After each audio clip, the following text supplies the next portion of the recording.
Hello, everybody, and welcome back to Chiseled. And why do we call it Chiseled? Because we're all work in progress. Again, I'm Rob Commodari. I'm your host. I'm also the author of Better Than You Think. And most recently, I was in a book, Next Level Your Life, with a collaboration of 44 other authors who was headed by Kyle Wilson.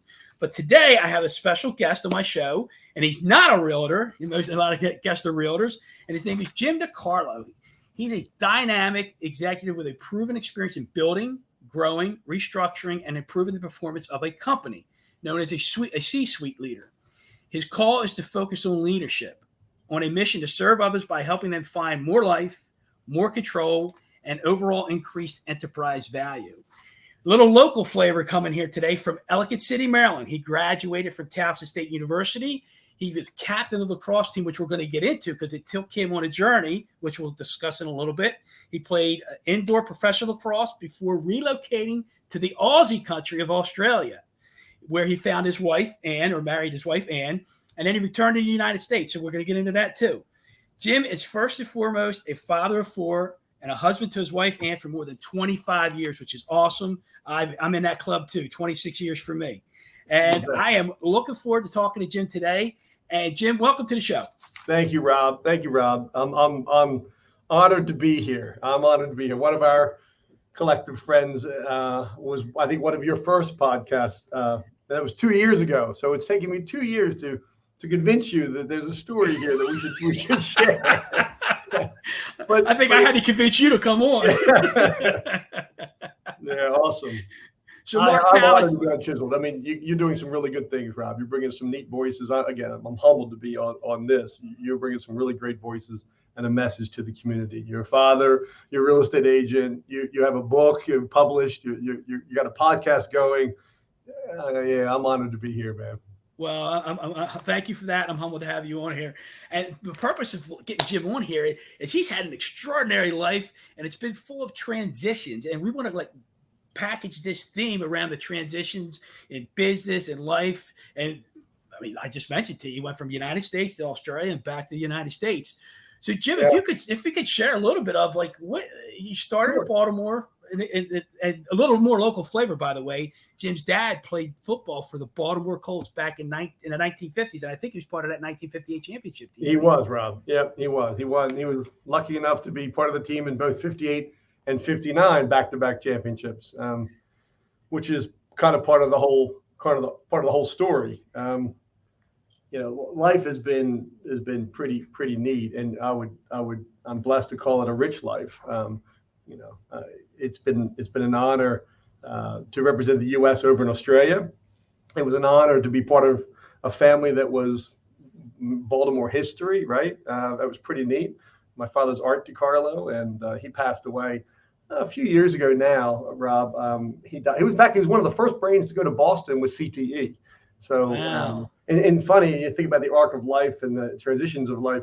I went to Australia to define who I am, right? To get out from underneath. I couldn't buy a pair of running shoes or cleats without giving them the credit card. They said, "Oh, you Art DeCarlo's son," right? So when I went to Australia, I got invited to play and coach over there. They paid for my airfare. They got me a job and actually paid for accommodation as well. So at 22, you don't think everyone's taking that opportunity. And that's when I met my wife and ended up staying for almost 24 years. But the irony in the conversation is that I think the power and the love and the relationship and the family that I grew up in was so powerful. I was one of 5 kids that when I got an opportunity to go to Australia, I realized no one knew me. No one knew my name. No one knew who John Unitas was, or Lenny Moore, Raymond Berry, or Art Donovan, or Del Bracey. No one knew really the NFL. So that was a beginning of, well, who am I and how do I define who I am? And that was a really neat start in my early 20s. Thank you for sharing that, because that leads me to the question of this transition piece. It sounds like one of the reasons for leaving, a couple of reasons. One, you left for lacrosse. That was the precursor. True. That was the trigger, let's just say, to get you over there. Now you get over there, and it sounds like it's almost, and correct me if I'm wrong, that, hey, I want to get out from underneath this umbrella of somebody else's shadow, being your dad, and living Jim DeCarlo's life. Is that a fair assessment? That's exactly right. Really redefine who I was. back in the, I grew up in the 70s. I went to college in the 80s. Lacrosse was my life. So good or bad, I used it as a tool for me to launch. But it also defined who I was in a lot of ways back in high school and college. I was that guy who just on the lacrosse team. I was honored to be captain my senior year, co-captain. And then when I got recruited to play over in Australia, I jumped at it because I needed fresh air. I needed to redefine who I was. And it wasn't just this lacrosse player who was graduating with a degree in marketing and communications. That's what I had. Yeah. So we have a little bit in common in some sense of the word. Obviously, yours was more dramatic. The first transition piece I want to talk about is geographically, you had to change the mindset. I know as a 22-year-old, it's probably exciting. I'm going to Australia. I'm playing lacrosse. That's really cool. But there's still a transition piece. What I recall for me, I left home in 1985. It was the fall of 85. Yep. And I had to drive 20 hours to Florida. So I left the home, family of 7 kids, 2-bedroom house. And so there was a transition for me. So I want to hear a little bit about your transition. Although mine was 20 hours drive time, yours was 20 plus hours fly time. True, but similar. I mean, really, Rob. And when I'm a big believer that homes are meant to leave, right? Homes are meant to be left, and we're meant to grow. We stretch by getting out of our comfort zone. We stretch by getting into new territory, and that can be emotional. That could be physical. It's how the body grows physically. And whether it's 20 hours on a flight or 20 hours driving, it's the same. You're in new territory. And when I was in Australia, I really had to come to grips with cultural differences as well. That was a big transition for me. Aussies are far more relaxed in the Mid-Atlantic that we grew up in. Far more advanced, far more calm, far more outdoorsy, more open dialogue, more conversations, more interaction between different. So the economic system was more homogenous. So you didn't have what you get here, where you've got ultra high net worth and private school systems that are outrageously expensive, and you get this tiered system. In Australia, you get a much more homogenous economic environment. So neighborhoods are like. Think of America back in the 50s or 60s. Think of the Elvis Presley movies in Hawaii. That was Australia back in the 80s and early 90s. And so that was pretty neat to get used to. Good stuff. So when I'm thinking back to my drive down there. So now I'm thinking about you. You're jumping on a plane. You're heading to Australia. You're 22 years old, and you're making this transition from the U.S. to Australia. However, I'm thinking, and you're one of, you said 4 or 5 kids? I think 5. 5 kids, yeah, 1 of 5. So you're leaving and you're going. You're leaving something special. You're leaving home, and you might be saying, like, I remember, man, I couldn't wait to get out of there, and I couldn't wait to get to Florida. But in the process, I went through a roller coaster of emotions. I was excited to leave, and then I was sad to leave. And I was excited to go someplace, and I was scared to go someplace. Did you experience something like that at all? Absolutely. I think we don't change in a linear fashion. I think we change, and that's both in business and personal. We don't change linearly. We change through a curve, right? So there's a lot of emotions that go with that. We're made up of thousands of emotions that happen and we choose those emotions at any one point in time. Anger, fear, deny, excitement, sadness, acceptance, all of that is part of the downward curve.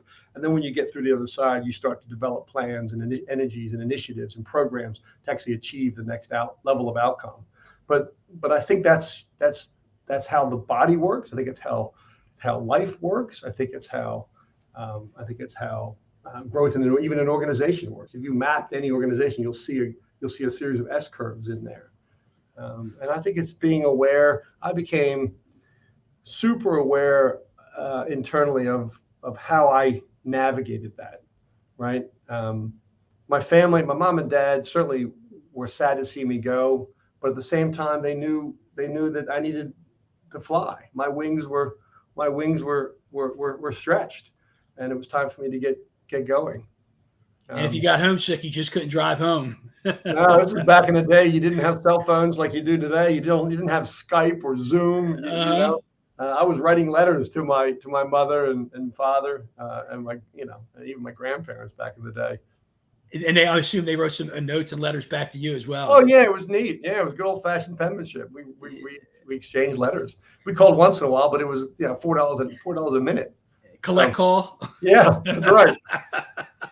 It's funny. I was thinking about when I was in Florida, we had the pay phones, which today's millennials or Generation Z don't even know what a pay phone They don't is. know how to Right? use them. Right.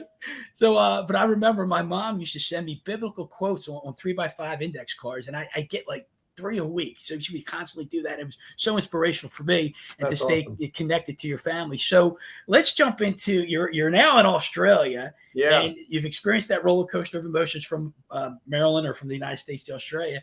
And now you stayed in Australia, I think 23 years. 24 years. 24. So there had to be a transition at some point from lacrosse to let's call it the real world of work. Yeah. What was absolutely. that like? Yeah, lacrosse was always just a hobby. It was kind of a part-time thing. It was my platform to launch, but it was certainly a hobby. It was not highly paid. I think that the challenge for me was, where do I want to use the gifts and talents that God gave me? Where do I best fit when I think about? And you're supposed to figure all that in college, but I was still figuring out how to go to the goal in college in lacrosse. But in Australia, I got an opportunity to try a number of different things, and I ended up in a really neat place in financial services. And I say ended up because I think truly I was meant to land in this place. Financial services is a very noble industry. Financial planning, financial advisors, many of them are called into this industry. And I've spent the last 25 years or so, 30 years, actually serving them, helping them think about how they grow, manage, and create more value in their business, how they create a client experience that's repeatable, sustainable, transferable. These are really cool conversations to have with really smart people who go to work every day with not just their hearts and their minds, but their hands and their feet, right? So they bring all 4 components together to serve clients. And some of them have built really beautiful businesses. I was able to I learned pretty quickly that I didn't know enough as a young guy, so I started to read everything. I engaged into an MBA over in Australia. I didn't get accepted, by the way. That's a whole other story. We probably don't have time for that one. But I got accepted, and I got put on the waiting list. So I went anyway, and they were like, "What are you doing here, Mr. Crow?" I'm like, "Well, I'm on the waiting list, so I'm coming to class." And they were like, "You haven't been accepted to the master's program." I'm like, "Well, what would that take? I'm here, and there are plenty of people who are not here." And I just kept going, and eventually the dean of admissions came to me and said, "Come, we're going to enroll you. I've never seen anybody show up and do the work like you're doing." Then I met Ann, and we moved a bit, and that I had to defer the master. So I never finished my MBA. It's one of the biggest regrets I had in my life. Yeah. It's it goes down as the big R, but it was fascinating to get in. I met a lot of people, learned a hell of a lot. But I learned pretty quickly, I learned pretty quickly what makes advisors tick, what makes advisors work really well, why are some better than others. And then I just started to understand that if I could help them think about how they run their business better, there's a platform here for me. And that's been forever. So you said you ended up in financial services. So were you ever a financial planner yourself? No. I was in. So I needed a job, and NZI Life, New Zealand Insurance, had a role for an insurance broker, and I applied.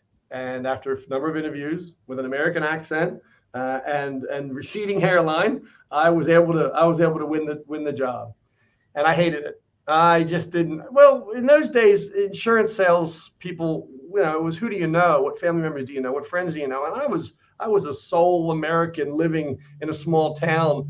I didn't have networks like other people had. So I did the next best thing. I realized they had a property funds management, retail funds management company. And I called the head of sales and said, I want to represent that and sell that product into advisors. And that was the transition. I quickly moved out of life insurance sales and moved into wholesaling. I was wholesaling funds management products into the advisory industry.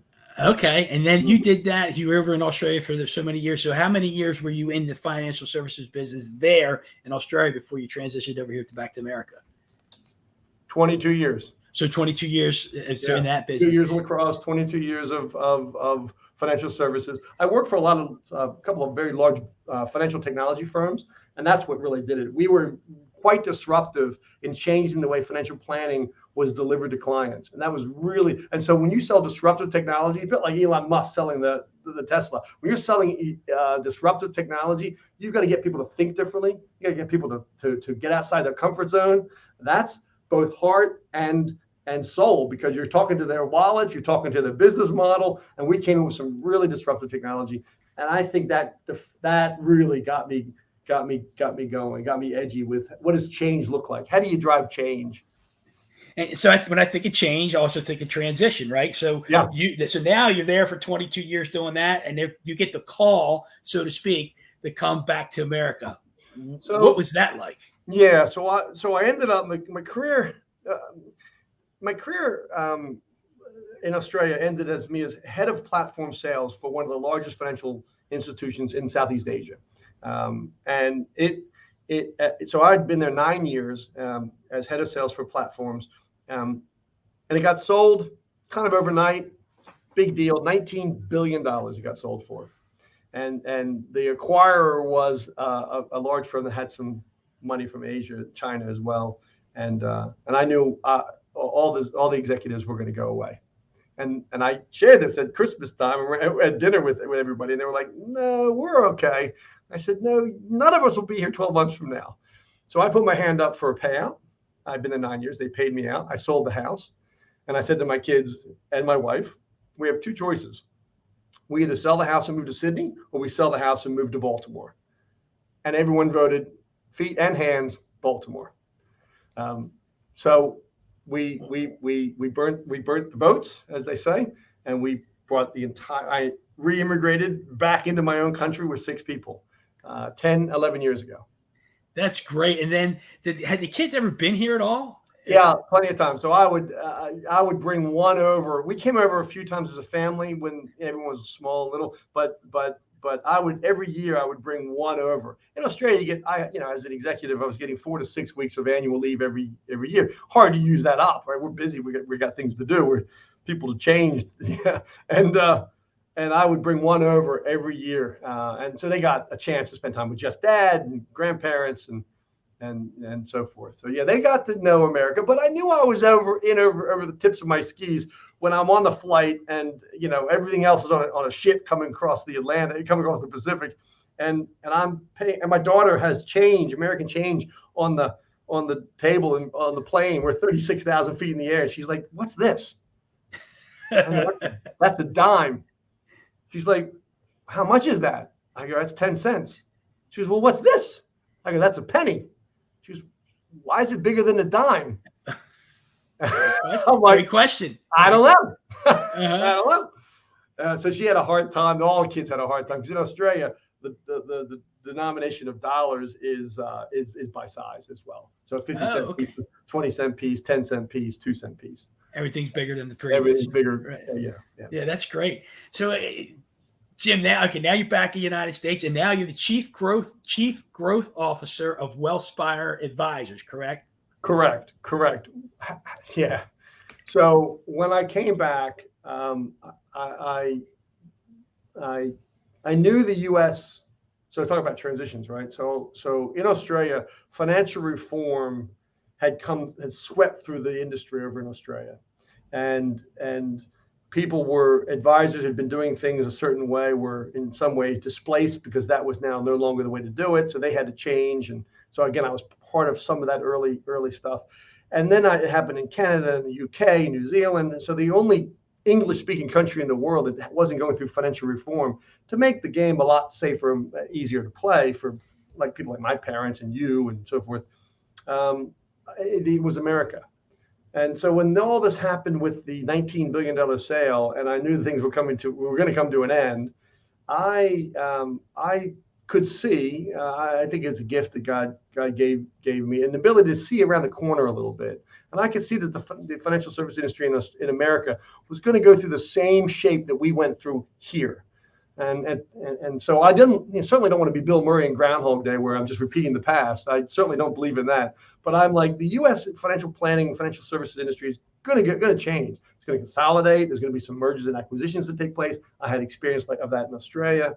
I think advisors are struggling with technology and change themselves. So maybe there's an opportunity to coach and do some servant leadership over there. So that was part of my game plan. So when I came back, I just brought all that to life, and I brought a ton of experiences that I'd had. And I came to a small firm here in Maryland called Strategic Wealth Partners, and that was called Strat Wealth. And they were about 750 million in assets, which is a nice registered investment advisory firm. But they were flatlining. They had about 30 people in the company, and I came into some consulting, and they came back to me and said, "Can you run this thing?" And I said, "Yes, I can, but here's how this is going to work." And so I took over as CEO. And it took them 21 years to get to 750 million. It took us 4 years to get to 1.6 billion. So we more than doubled the size of the business in 48 months. And it took them 21 years to get to 750 million. Now, the question is, how did I do that? There was no spooky magic. There was no magic wand I waved. I just brought in a lot of the best practices that I was aware of, a lot of the transformational cultural changes that needed to take place. And I then just engaged in a transformation that changed the organization and just lit it on fire. People went to work, and we blew it away. And then I took that and said, let's go to 3 billion. Let's double again. And the 4 founding partners were like, whoa, that was exhausting. So I said, well, let's go bring on a capital partner. And that's another long story. But we ended up with Wellspire, and we became Wellspire about 2 years ago. That's amazing. That's a great journey too. But in this process, did you have an aspiration to be a leader, or did leadership just fall in your lap? Yeah, look, that's a good question, Rob. I think sometimes we know in our compass what our gifts and talents are, and sometimes we find it. I think it's a bit of both for me. I remember my son one day was like, "Dad, what do you do for a living?" This is my son's Oscar at the time. He was about 10 years old. And I'm like, because if you don't get what I do, you kind of think I'm in the industry, so I must be a financial planner or a broker, right? I'm like, well, Oscar, let me tell you a story. And he's like, okay. He's looking up at me with curly hair and brown eyes. I say, I'll tell you a story. So a man passes away and goes to heaven. And he's just arrived to heaven, and at the pearly gates of St. Pete, and there's a whole crowd at the pearly gates, and he shows up kind of at the back of the crowd, and he's just in time for a tour that St. Pete's going to take this group on. So he's happy he's in heaven. So that's the first thing, and he's excited. And so they go wandering along, and as they're doing this, St. Pete's pointing out, the harps over here and the clouds over here and the stuff over here, and there's this big gray building off to the left. And this gentleman in the back of the crowd who just arrived late keeps looking over to the left. He's fascinated by this big gray building that St. Pete's not talking about. And finally he chirps up. He says, "What's over there on the left?" He said, "Oh, that's a building that no one's allowed in." And that was it. And they kept moving on. He thought, nah, not enough, not good enough for me. Bit of a recalcitrant, this young man who's now in heaven was. So he shoots off around the last cloud and sneaks over to the building, finds a side door and kicks it open. As he steps in, he's in this massive, massive warehouse, 100 feet high, with shelving all the way up and as long as the eye could see. And all the shelves were filled with these bright white boxes tied with beautiful red ribbons. And he realizes quickly, wow, these are alphabetical order. They have names on these. These are people. So he starts running down the alley, finds his box, his name. He pauses, he reaches up, pulls it down gently so he doesn't disturb all the other boxes, unwraps the red ribbon, and falls to his knees with a very loud guttural sound. And St. Pete comes in from behind the shadow because the light had come through, the sunshine had come through because he'd opened the door. And on his knees, he's crying, and on the floor is the box, and the box is open, and the ribbon's lying there. And St. Pete puts his hand on his shoulder, and he's crying heavily. And the crowd behind him, who's followed St. Pete in, goes, "What's going on? What's in the box?" St. Pete turns to them and says, "What's in the box are all the gifts, all the love, all the joy, all the wonder that you were allowed to have on life that you didn't live because you didn't live your fullest." Right? That's powerful. And I look back to my Oscar and I said, I help people get stuff out of the box. That's what I do. And Wow. that shows up as leadership. It shows up as chief growth officer or CEO of my previous firm. But I help people understand where purpose really lies and aligning their purpose with their actions. That's Jim. Thanks for sharing, man. I feel a little welled up right now. That's a powerful story. And so, question I have for you then: what do you expect to see in your box? there's a. So it's interesting you say that, right? It's funny. You got to be brave to live to empty the box, and ironically, you got to be vulnerable to empty the box, right? I think that's the transition. Even I'm recognizing as I hit to get to my late 50s, and I can see 60 coming around the corner. I'm not gonna say over the hill, because at 72 and 82, I have things to do, right? So I got 25 years left. If I blink, I was 35 yesterday at 25 years ago. So now I've got a whole journey in front of me where I get to take all of the talents and the gifts that I've kind of learned, sometimes the hard way, and find a way to reapply them. Find a way to give them a microphone. Find a way to give them a voice. I haven't answered that just yet, and I don't know how I'm going to do it. But the degree to which I can do it well and do it fully and do it with passion and do it vulnerably is the degree to which my box will be emptied. So that's the hope, that you have an empty box there. That's right. Would you agree that if your box is empty, that means you've pretty much, and I shouldn't say even pretty much, that means you've met the potential you were supposed to meet? No way. I think God never stops filling the box. Okay. I think when you get to a certain level, you get more to do, and you get to the next level, and you get another broader platform. You touch. I mean, look, we want to live altruistically, right? And I don't get a lot of excitement, energy going out to solve world hunger. I just don't. Never have.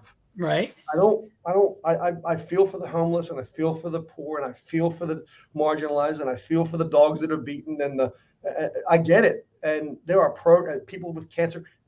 We need to keep funding, investing, and giving time and talents to that. But it doesn't speak to me. And I've always wondered, and this is something I've learned in my 50s. Why hasn't that ever spoken to me? Why aren't I going painting people's houses with church programs? I think I've been asked. I know I have been asked. Altruistically, if you could make the world happier, would you? Yeah. Sure. Right. So I think there's what speaks to me about living an altruistic life is not solving world problems like hunger, but bringing happiness to other people, joy, love, contentment, right? And given the fact that I'm now more sage than I ever was, I think I have the right to do that. And I pray that I have the ability to do that well. And that is bring happiness to others. How? Through ways and processes in which I bring people face to face with their purpose, their value, right? That's powerful for me. But it's really all about love. Yeah. It's awesome. And you made the comment that's other stuff doesn't speak to you, but this stuff does. So we all have, I guess, our place in life with different purposes given to us by 100%, God. 100%. And I would hope nobody looks down on the fact that stuff doesn't speak to you, but this stuff does, because you are putting happiness and joy and contentment in these other people who then may take care of the homeless, the poor, the sick. So it's correct. It's where you are, right? Correct.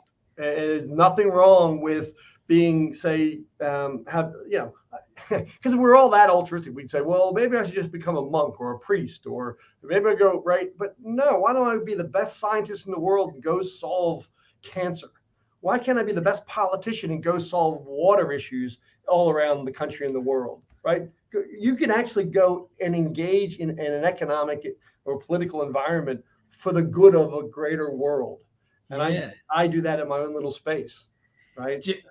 I think you just gave, as whoever's listened is, I think you just gave tons of people permission to have that purpose other than the other things, which everybody thinks they should solve some kind of world problem. I think you just gave people permission to do that, which is great. I think people need to take agency over it. I think it's because think about it, the media, social media, print media. It's all driven by all the charitable efforts that we get involved in. And I'm involved, right? But they're always solving a problem that's good.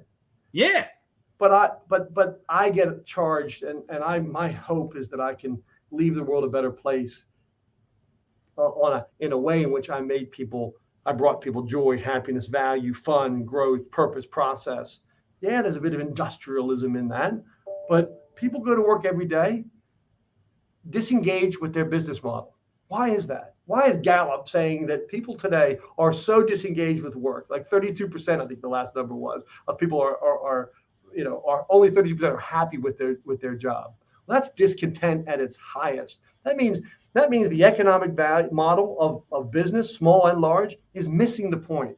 Right? We should be bringing more life, more joy, more value. Capitalism was designed to put not just bread and butter on the table, but to actually share in the rewards of the growth of the business.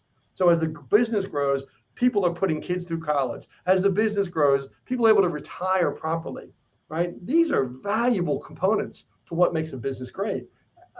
We're not units going to work every day.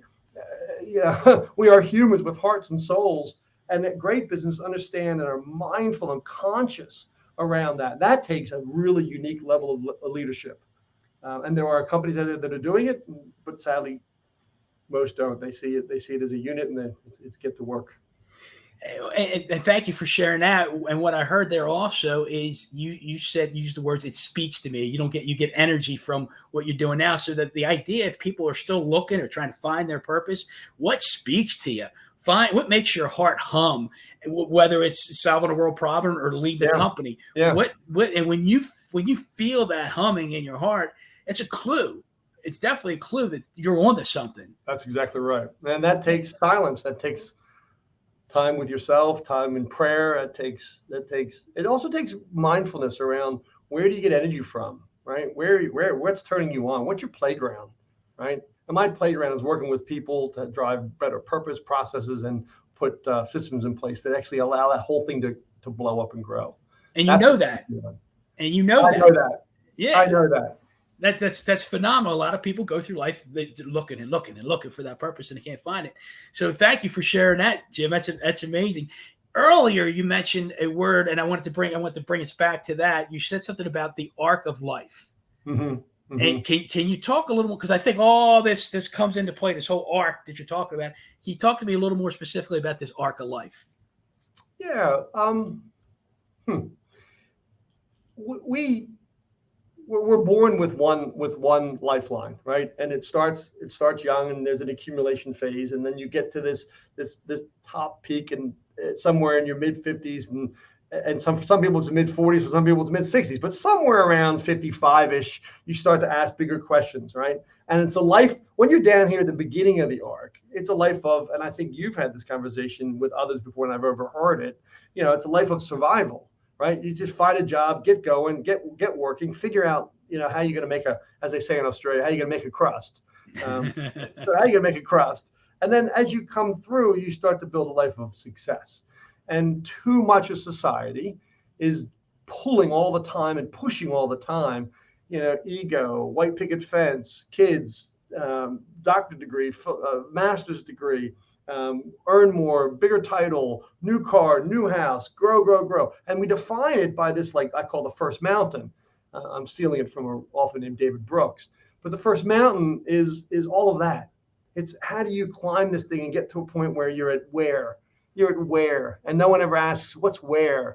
Yeah. And then the arc starts to ask a really hard question. Who are you? You've got all this, or you've done all this in varying degrees. Kids are launched, dogs are fed, the cars got gas in it, and we're good. Now, what's the life of significance? And with 10,000 Americans, just in America alone, turning 65 every day, I think there's this huge opportunity to talk about what a life of significance means and how we redesign, reinvent, rejuvenate for that next 20 years of life or so, because longevity is here, right? Mm-hmm. Longevity is certainly in play. Kids today, my children, if my daughter today, who's 24, had a child tomorrow, and she's not going to, but if she was married and had a child tomorrow, that child likely going to live to 100. Yeah. Right? So Yeah. we've got a long way to go to rethink about what it's meant to be after we've achieved our life of success. What does the life of significance mean? How does it show up? And that's a transition I'm actually in as well as I head to my late 50s. Well, that brings my next question, and you've kind of alluded to it and even said it to some degree. It's what does a life of significance mean to Jim DeCarlo at this point? You love these kinds of questions. Put me right on the spot. Serving others to make lives better is the way I'd like to frame it. I have the heart of a lion with a passion to serve. I have the heart of a lion with a passion to serve. And serving others to make their lives better is how I go about that. Now, how does that show up? And right now it's in my day-to-day at Wellspire as Chief Growth Officer. But as I transition and I think about it, because we're things keep moving forward. I think it's about finding a way in which this vessel brings more love to a bigger community. Right? Mm-hmm. Yep. It's one thing to say, joy and happiness and process, but I think my next piece is around, it's kind of a continuation, helping organizations figure out how they really deliver on their value proposition, where people matter first and foremost. Right? From a place of love. From a place of love. Yeah. And that takes real humility. And it's a very dangerous, vulnerable place for leaders to go. Go there. Dangerous, vulnerable place for leaders to go. Why is that? So I'll give you an example. So before we sold to Wellspire, we were 30 people deep. And here's a simple example, right? I think we got there at Strat Wealth, if I can claim that, which is hard because it's always ongoing, right? And it sounds arrogant, but here's an example, right? So we had a lady who was widowed, and I'm the CEO, so I'm signing off on paychecks, I'm signing off on finances on a monthly or quarterly basis, and I notice that this widowed person is having her salary stipend by the government. And I'm thinking, what's going on? This person's important to us, right? But at the same time, I'm hearing some reviews and some whispers, not whispers, we had a much more open conversation, but I'm hearing data points that are saying she's not doing her job the way she used to, or as well as she used to. So I call her in. I'm like, what's going on? Well, I learned that her husband, who passed, left her nothing. She had 2 young daughters. She was working 2 jobs. So she was coming to us at 8:30 until 5:30. She was then going off and waitering at night until almost midnight. She was unable to pay her bills. He left a whole bunch of debt. So she was about to lose her house. She was about to be, so here I am in a wealth management firm, looking after clients of ultra high net worth and high net worth values. We're helping them think through what their estate planning looks like. That's our business. Help clients figure out what it looks like at the back end.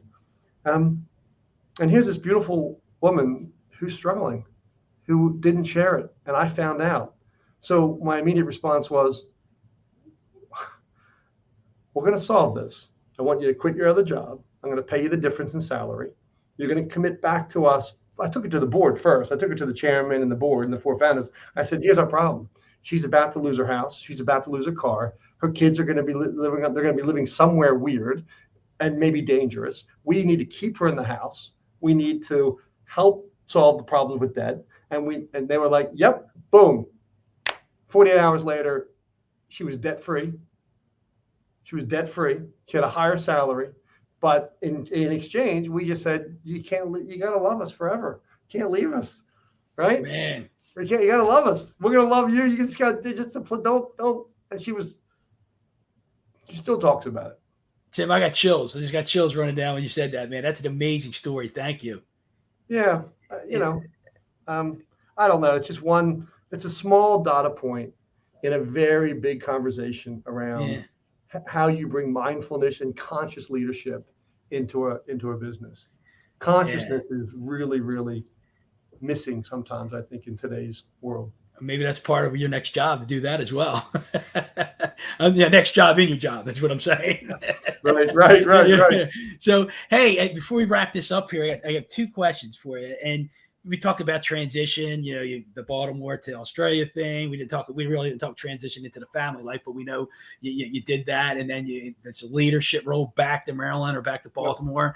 Yep. And then you're in your late 50s, you're getting ready. You said, you don't know really what's around the corner. You start thinking about that. Do you ever think about the transition into the next life? Absolutely. Yes, I got 4 kids. I have 4 kids, and one, the youngest is a senior in high school, and the other one's a sophomore in college, junior in college actually.